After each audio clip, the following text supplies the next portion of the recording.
మదనపల్లిలో నేచర్ వ్యాలీలో premium villa flat owner కావడానికి కింది నెంబర్లను సంప్రదించండి. రోజు రాజంపేట రాయచోటి ప్రతి ఒక్క స్టేట్ వేడు కల్తీ మందు కనపడి తెలిసింది, అందరికీ తెలిసింది.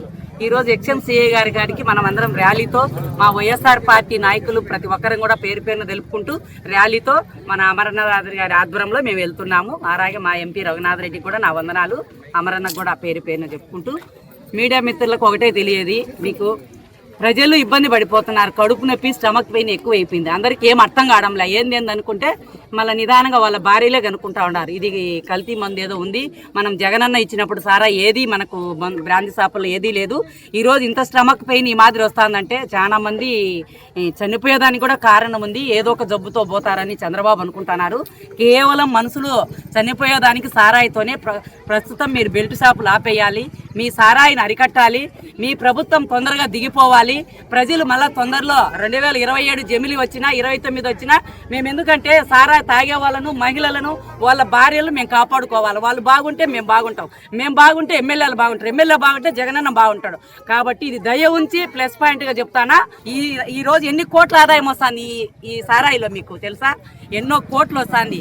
జగన్ సార్ చేసినప్పుడు ఎట్టుంది, ఇప్పుడు ఎట్టుంది? జగన్ పరిపాలనలో అందరూ పురుషులు బాగున్నారు, స్త్రీలు బాగున్నారు, మందు తాగినా కూడా ఆరోగ్యంగా ఉన్నారు. మీ మందు తాగితే కడుపు నిండా అన్నం తినేది లేదు. ఆడంటే ఆడ చెట్లలో పడిపోయి కడుపు నొప్పి వచ్చి హాస్పిటల్ చేరి చెప్పుకోలేక ఇంట్లో భార్యలు అరుస్తారని భర్తలు బాధపడే వాళ్ళు ఉన్నారు, భార్యలు బాధపడే వాళ్ళు ఉన్నారు. దయ ఉంచి మీ బెల్ట్ షాపులు మూసేయాలా. మీకేం కావాలా? బార్లు, బెల్ట్ షాపులు, సందులో గొంతులో ఇంటింటి పక్క పక్కన. అదే జగన్మోహన్ రెడ్డి అంటే 3 కిలోమీటర్లు 5 కిలోమీటర్లు. ఈ సారా అనేది ఉంటే మేము రోడ్లకైనా ఎక్కడికైనా ధర్నా చేస్తాము. ప్రజలు బాగుండాలి, మేము ఏదానికైనా ముందుంటాము. అమర్నాథ్ రెడ్డి గారి ఆదేశాల మేరకు నేడు రాష్ట్రంలో జరుగుతున్నటువంటి కల్తీ మద్యం మీద నేడు ఈ రోజు పోరాటం సాగించడానికి ఎక్సైజ్ డిపార్ట్మెంట్ దగ్గరికి ఈ రోజు మేమందరం కూడా రావడం జరిగింది.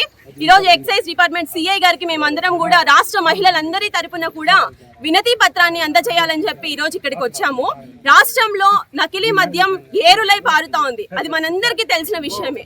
ఎందుకంటే చంద్రబాబు నాయుడు గారు ఆయన తలుచుకునేది జరగాలంటే ఎక్కడికైనా ఎంత దూరమైనా వెళ్లే వ్యక్తి, ఏ పనైనా చేసే వ్యక్తి అని చెప్పి కేవలం వైసీపీ పార్టీ వాళ్ళకి, ప్రజలకు మాత్రమే కాదు, ఆయన పక్కన ఉన్నటువంటి పవన్ కళ్యాణ్ గారికి, అలానే పొత్తులో ఉన్నటువంటి మోడీ గారికి కూడా తెలుసు. ఎందుకంటే వాళ్ళందరూ ఒకరి మీద ఒకరు వచ్చి గత ప్రభుత్వం, మా ప్రభుత్వం హయాంలో ఎలా ఒకరినొకరు మాట్లాడుకున్నారో మనందరం తెలిసిన విషయమే.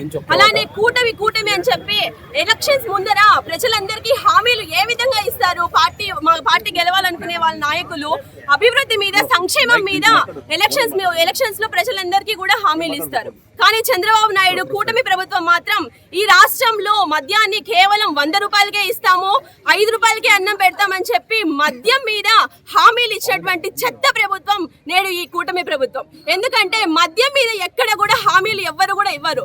ఎందుకంటే అందరూ తాగి చెడిపోండి, భార్య బిడ్డల్ని నాశనం చేసుకోండి, కుటుంబాన్ని నాశనం చేసుకోండి అని చెప్పి ఒక పార్టీ అధినేత ఎవ్వరు కూడా ఈ విధంగా చెప్పింది లేదు. ఎవరికయ్యా ముఖ్యము 100 రూపాయలకి మద్యము, ఎవరికయ్యా ముఖ్యము 5 రూపాయలకి భోజనము?